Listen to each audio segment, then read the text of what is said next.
નમસ્કાર મિત્રો, સૌરાષ્ટ્રના ખેડૂત એક એવી ખેતીની વાત કરીએ જે ફક્ત એક પાક નથી પણ આવનારી પેઢીઓનું ભવિષ્ય બદલવાની તાકાત ધરાવે છે.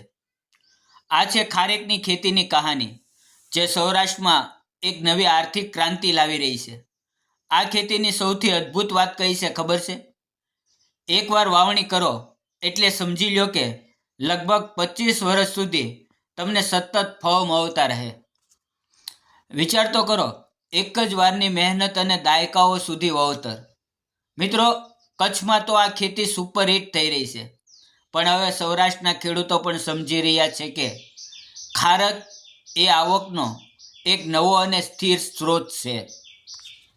મિત્રો, આને માત્ર પાક તરીકે જોવાની ભૂલ ન કરાય.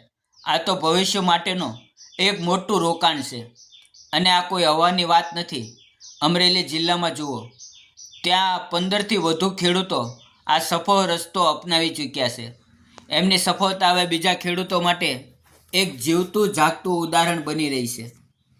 તો આ બધાનો સાર શું નીકળ્યો? આ વાતનો એક જ સાર: આ ખેતી ખેડૂતોને લાંબા ગાળાની આર્થિક સુરક્ષા આપે છે. એક વખતનું વાવેતર પેઢીઓ સુધી આવકનો સ્ત્રોત બની જાય છે. પણ આ સફળતા પાછળ કોઈ જાદુ નથી. એકદમ પાક્કું વિજ્ઞાન છુપાયેલું છે. અને બધું શરૂ થાય છે એકદમ યોગ્ય રોપાની પસંદગીથી. ચાલો સમજીએ કે આ કેવી રીતે કામ કરે છે અને સફળતાનું રહસ્ય શું છે. એ છે ટિશ્યુ કલ્ચરથી તૈયાર થયેલા રોપા. કૃષિ નિષ્ણાતો આ જ પદ્ધતિ પર ખાસ ભાર મૂકે છે. કેમ? કારણ કે એનાથી એ ખાતરી મળે છે કે દરેક રોપો શ્રેષ્ઠ ગુણવત્તાનો જ હોય અને ભવિષ્યમાં ભરપૂર ઉપજ આપે. ખેડૂતો પાસે મુખ્યત્વે બે જોરદાર વિકલ્પો છે. એક છે ઇઝરાયલની દુનિયાભરમાં પ્રખ્યાત બારાહી જાત, અને બીજી છે આપણી પોતાની કચ્છની શાન એવી શ્રેષ્ઠ ખારેકમાંથી તૈયાર થયેલી સ્થાનિક લાલ જાત. આને કહેવાય આંતરરાષ્ટ્રીય જ્ઞાન અને સ્થાનિક જ્ઞાન શ્રેષ્ઠતાનું પરફેક્ટ કોમ્બિનેશન. સારું, તો ચાલો હવે સીધા ખેતરમાં જઈએ અને આખી પ્રક્રિયાને સ્ટેપ બાય સ્ટેપ સમજીએ. જમીન તૈયાર કરવાથી લઈને રોપા વાવવા સુધી બધું કેવી રીતે થાય છે. Perfect combination. મિત્રો, સૌથી સારી વાત એ છે કે ગુજરાતની મોટા ભાગની જમીન ખારેકની ખેતી માટે એકદમ યોગ્ય છે. ફક્ત બે બાબતોનું ધ્યાન રાખવાનું છે. એક, જ્યાં ડાંગરની જેમ પાણી ભરાઈ રહેતું હોય એવી જમીન ટાળવી. અને બીજું, દરિયાકાંઠાની ખારી જમીન આ પાકને માફક આવતી નથી. અહીંયા દરેક પગલું બહુ ચોક્કસતાથી ધ્યાનપૂર્વક લેવામાં આવે છે. જમીન સમતલ કરવી, પછી ચોક્કસ 9 બાય 9 મીટરના અંતરે ખાડા ખોદવા અને એમાં છાણિયું ખાતર ઉમેરવું. એક નાનો રોપો માંડ 15-20 લીટર પાણી પી લે, જ્યારે એક મોટું ફળ આપતું ઝાડ દિવસનું 100થી 150 લીટર પાણી માંગી લે. આ જ કારણ છે કે ટપક સિંચાઈ પદ્ધતિ અહીંયા સૌથી બેસ્ટ ગણાય છે. વાવણી અને માવજત પછી આવે છે એ તબક્કો, જેની દરેક ખેડૂત આતુરતાથી રાહ જોતો હોય છે, એટલે કે ફળની લણણી.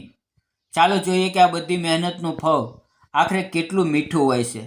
રોપા વાવ્યા પછી શરૂ થાય છે ધીરજની રમત. લગભગ 3થી 4 વર્ષ સુધી રાહ જોવી પડે છે.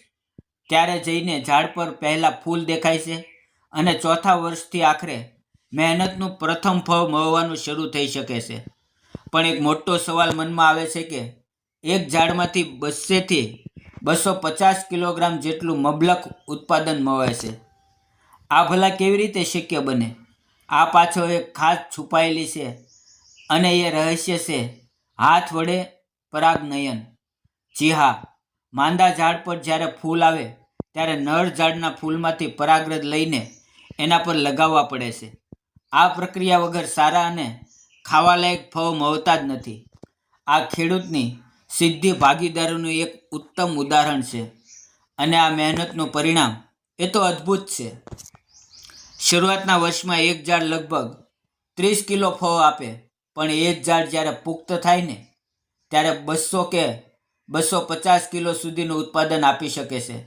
આને કહેવાય રોકાણ પર મળતું જબરદસ્ત વળતર.